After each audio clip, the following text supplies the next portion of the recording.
Kinsinger, and I am the food and beverage manager at the National Mississippi River Museum and Aquarium. What did you think of Speaker Gingrich's speech today? I enjoyed Speaker Gingrich's talk today. He enlightened us on a lot of different topics, his approach to how he would handle things in the economy, jobs, social networking, just a wide variety of topics, really. So it was pretty informative. What are the things that you're most concerned about as a citizen, as a businessman? Sure, some of the things I'm really most concerned about would be the economy, overall economy, getting things turned around, getting people back to work. The price of products that the public pays, go to the grocery store, what things cost. What things cost for families in middle class America to be able to obtain for their children and for their lifestyle they're trying to achieve and try to maintain. So those are some of the biggest things I'm concerned about. So one last question: what are the most important things you think, most important qualities our next president should have, in your opinion? I think some of the most important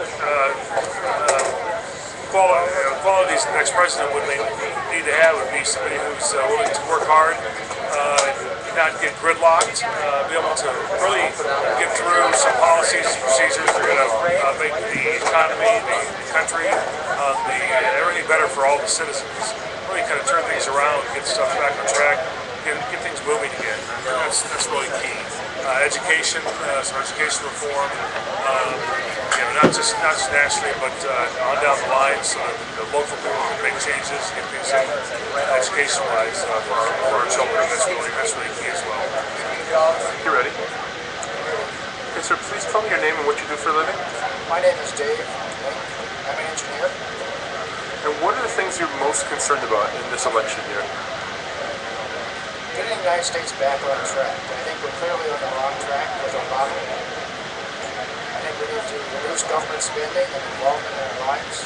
And I think Newt is very intelligent and has lots of good ideas. And I think we certainly need those at this point in time. Let's see. And what qualities do you think are most important whomever our next president is? Someone that actually wants to take control and fight for the country. I think.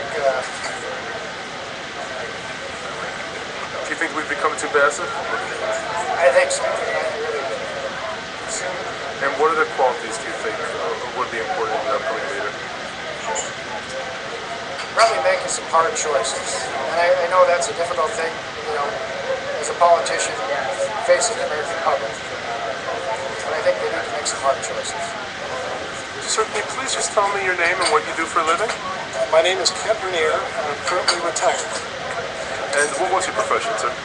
I ran a retail store for 15 years, a family business that was founded in 1899, selling, most recently, were consumer electronics. What did you think of today's events? Well, I was proud that we were able to get somebody of Newt's stature to come and speak to a group in Dubuque, Iowa.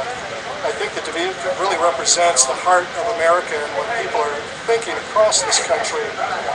I don't think the politicians are getting the message that we want them to be fiscally responsible. We understand that things are going to get cut and everybody's going to have to suffer a little bit. And if they just get that through their head and realize that it's not going to cost them an election, probably. And if it does, so be it. It's best for the country.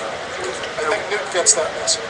So, besides what you just mentioned, what qualities are most important whomever our next president is?